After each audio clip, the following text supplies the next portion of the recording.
शरीयत कोर्ट पर supreme court का बड़ा फैसला आया है। सुप्रीम कोर्ट ने कहा है कि शरीयत कोर्ट का आदेश मानना बाध्यता नहीं है।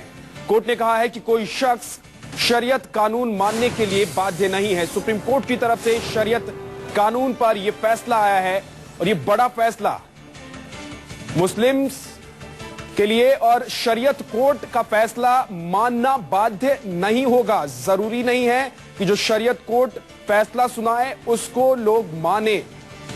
सुप्रीम कोर्ट की तरफ से यह कहा गया है। और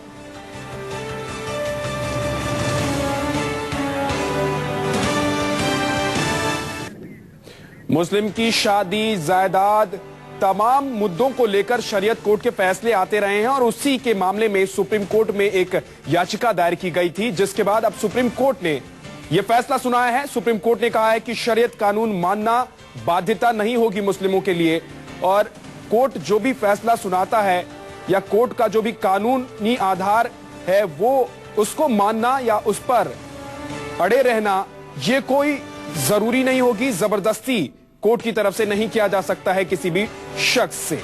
तो शरीयत कानून को लेकर बड़ा फैसला सुप्रीम कोर्ट की तरफ से आया है और सिर्फ कोर्ट को राय देने का अधिकार है, ये सुप्रीम कोर्ट ने कहा है। राय को कानूनी मान्यता नहीं मिलेगी। हमारे संवाददाता प्रभाकर मिश्रा हमारे साथ जुड़ गए हैं, सीधे उनका रुख कर लेते हैं। प्रभाकर, क्या कहा है इस पूरे फैसले में सुप्रीम कोर्ट ने? देखिए विद्या, शरीयत कानून नहीं, शरीयत अदालतों को लेकर एक जनहित याचिका जो लगी थी उसमें सुप्रीम कोर्ट ने एक अहम फैसला दिया है। और उस फैसले में जो अहम बात कही गई है वो ये कही गई है कि अब तक होता ये था कि किसी तीसरे पार्टी के कहने पर ही शरीयत अदालतें फैसला सुनाती थी, फतवा जारी करती थी। तो आज सुप्रीम कोर्ट ने अपने फैसले में साफ कर दिया कि जब तक कंसर्न पार्टी वहां नहीं पहुंचे तब तक कोई आदेश नहीं दिया जा सकता। मतलब थर्ड पार्टी के कहने पर फतवा जारी नहीं हो सकता, पहली बात। दूसरी बात यह कही गई है जो कि पहले की व्यवस्था है कि शरीयत अदालतों का कोई लीगल सेंटिटी, कानूनी मान्यता नहीं है। ये पहले से ही था विद्या, इसमें कोई नई बात नहीं है। लेकिन जो सबसे अहम बात है कि एक इमराना का केस था राजस्थान में, जहां पर ससुर ने अपनी बहू से रेप किया था और उसके बाद से किसी पत्रकार ने इंटरफेयर किया और उस पत्रकार के कहने के बाद वहां पर जो शरीयत कोर्ट थी उसने आदेश दिया, उसने फतवा जारी किया और उसके मुताबिक वो लड़की को ससुर के साथ रहने के लिए बाध्य किया गया और हस्बैंड के साथ उसके जो वैवाहिक संबंध है उसे तोड़ दिया गया। तो आज कोर्ट ने कहा कि इस तरह का आदेश पारित नहीं किया जा सकता।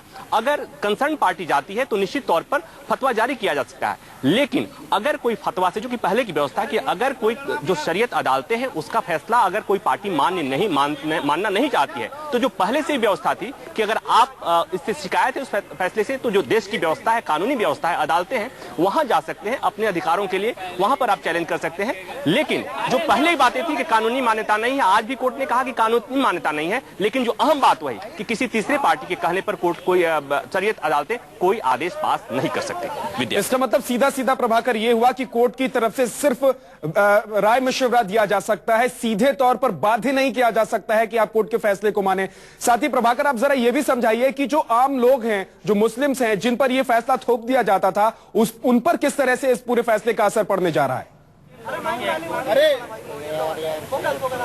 देखिए, पहले से अब मैं एक बात, इसमें जो सबसे खास बात है विद्या, जो हमने एक केस का जिक्र किया जो यहां पर सुप्रीम कोर्ट में सुनवाई के दौरान भी आया था कि इमराना का केस था, जहां पर एक ससुर ने अपनी बहू के साथ रेप की घटना हुई और उसके बाद एक पत्रकार ने वहां की शरीयत अदालत में जाकर के मामले को उठाया और शरीयत कोर्ट ने यह आदेश दिया कि अब वो लड़की अपने पति के साथ नहीं रह सकती, अपने ससुर के साथ रहेगी। एक फतवा जारी हुआ और उसके बाद एक इनोसेंट पति को पूरा भुगतना पड़ा। तो आज कोर्ट ने कहा कि जो इस तरह की घटनाएं हैं वो नहीं होंगी, और जब तक उस पति या पत्नी, जैसे इस ऐसे मामले में अगर पति या पत्नी अगर उस अदालत में नहीं जाते हैं, शरीयत कोर्ट में नहीं जाते हैं, तब तक कोई भी शरीयत अदालत कोई आदेश पारित नहीं करेगी। मसलन जिस तरह इस मामले में एक पत्रकार के कहने पर फतवा जारी हुआ था, इस तरह की बातें अब नहीं होगी। मतलब साफ है कि अब जो किसी भी हालत में कोई भी आदमी जाता था और फतवा जारी कराता था, अब ऐसा नहीं होगा। निश्चित तौर पर अकलियत समुदाय के लिए, मुस्लिम समुदाय के लिए एक बहुत बड़ी राहत की खबर है, जो बिना सुने, जो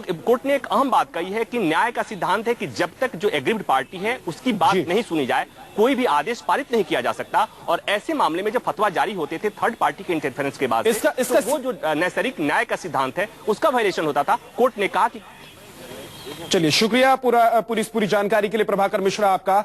तो सुप्रीम कोर्ट की तरफ से बड़ा फैसला आया है शरीयत कोर्ट को लेकर। आपको बता दें कि शरीयत कोर्ट की तरफ से अगर कोई फैसला सुनाया जाता है तो उसको मानने के लिए बाध्य कोई भी शख्स नहीं होगा। तमाम तरह के जो ब्यौरे दिए गए हैं, जिस तरह की बातें कोर्ट के सामने रखी गई है, उसके बाद कोर्ट ने यह फैसला सुनाया है। सुनिए। They cannot run. The writ petition was that they should be stopped from running parallel judiciary. Court said court didn't go into all this. No, court said they are not running parallel judiciary. Therefore, that cannot be stopped, and they have not allowed the writ petition. They have disposed it of. Sir, Hindi में जरा बता दीजिए court का क्या फैसला आया, उसको किस तरीके से देखते हैं आप? एक एडवोकेट मिस्टर विश्वलोचन मदान हैं, उन्होंने रिट पिटीशन दाखिल किया था। उनकी मेन इसमें प्रार्थना थी कि जो काजी जो दारुल कज़ा में बैठते हैं और मुफ्ती जो दारुल इफ्ता में बैठते हैं, इन लोगों को रोक दिया जाए, क्योंकि ये लोग पैरेलल जुडिशरी चला रहे हैं, समानांतर कोर्ट चला रहे हैं। कोर्ट ने इस बात से नकारा कि जो कि मुफ्ती या दारुल कज़ा या किसी भी नाम से इनको कहते हैं, वो पैरेलल कोर्ट नहीं है, क्योंकि इनको कोई लीगल सैंक्शन नहीं है। इमराना के केस के लिए उन्होंने कहा कि एक आई ओपनर है, इसमें जो फतवा दिया गया था वो एक जर्नलिस्ट के कहने से दिया गया था। इसलिए जब भी कभी भी कोई फतवा दिया जाए तो जो पार्टी कंसर्न है उसी के कहने पर ही फतवा दिया जाए, और फतवा देने से रोका नहीं, ना तो दारुल कज़ा को ना दारुल इफ्ता को इलीगल नहीं डिक्लेयर किया। इसीलिए उनकी रिट पिटीशन डिस्पोज की है, अलाउ नहीं करी। आप इस फैसले को कैसे देखते हैं, जो ये फैसला अब सुप्रीम कोर्ट का है? हम इस फैसले को इस तरह देखते हैं कि इन्होंने रिट पिटीशन अलाउ ना करके बहुत अच्छा किया है, और जो उसमें प्रेयर थी वो बिल्कुल गलत थी कि हम लोग पैरेलल जुडिशरी रन कर रहे हैं। लेकिन साथ में ये भी कहा है कि लीगल सेंसिटिव भी नहीं है और लीगल बाइंडिंग भी नहीं है इसके ऊपर। हम लोगों का हम उसमें दारुल देवबंद की तरफ से अपीयर हो रहे थे, और हमने ये कहा था कि हम लोग कोई पैरेलल जुडिशरी नहीं रन कर रहे हैं, बल्कि हम लोग कोर्ट्स के बर्डन को कम कर रहे हैं। हम लोग जैसे पंचायत होती है, आर्बिट्रेशन होता है, उसी तरह के अल्टरनेटिव डिस्प्यूट रेजोल्यूशन सिस्टम करके हम कोर्ट्स के बर्डन को कम कर रहे हैं।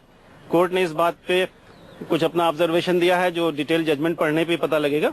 अभी सिर्फ 2-4 शब्द उन्होंने पढ़ के सुनाए थे, 2-4 लाइनें, वो हम उसी बेसिस पे हम आपको इन्फॉर्मेशन दे रहे हैं। फैसला इन्होंने रिजर्व किया था फरवरी में, तो उस वक्त भी पिटिशनर को काफी कुछ कहा था कि ये सारे फैसले जो है वो ऐसे गलत नहीं होते, और सारे जो इस टाइप का कुछ ऑब्जर्वेशन था वो क्या कहा? कोर्ट ने उस वक्त ये कहा था कि हम ये नहीं मानते कि कोई ये फतवा जो है, सारे फतवे गलत हैं। कोर्ट ने अभी तक दारुल उलूम ने या इन लो अथॉरिटी ने हजारों फैसले दिए होंगे, फतवे दिए होंगे, और आप एक इमराना को लेके, बल्कि पिटिशनर ने कहा था कि वी आर एफ्रिड, जजेस सेड कि we are not afraid, when somebody victim comes we will deal with that. ऐसा ऑब्जर्वेशन जब जजमेंट रिजर्व किया था तब दिया था कोर्ट ने। तो क्योंकि आपको बता दें कि शरीयत कोर्ट को लेकर बड़ा फैसला ही सुप्रीम कोर्ट की तरफ से, क्योंकि कोई संवैधानिक संस्था नहीं है, किसी तरह से मान्यता नहीं है कानूनी तौर पर, इसलिए सिर्फ वो अपने राय मशवरे दे सकता है कोर्ट, और उसको मानने के लिए किसी को बाध्यता नहीं होगी। कोई मान ले तो ठीक है, नहीं तो कोर्ट का दरवाजा वो शख्स खटखटा सकता है।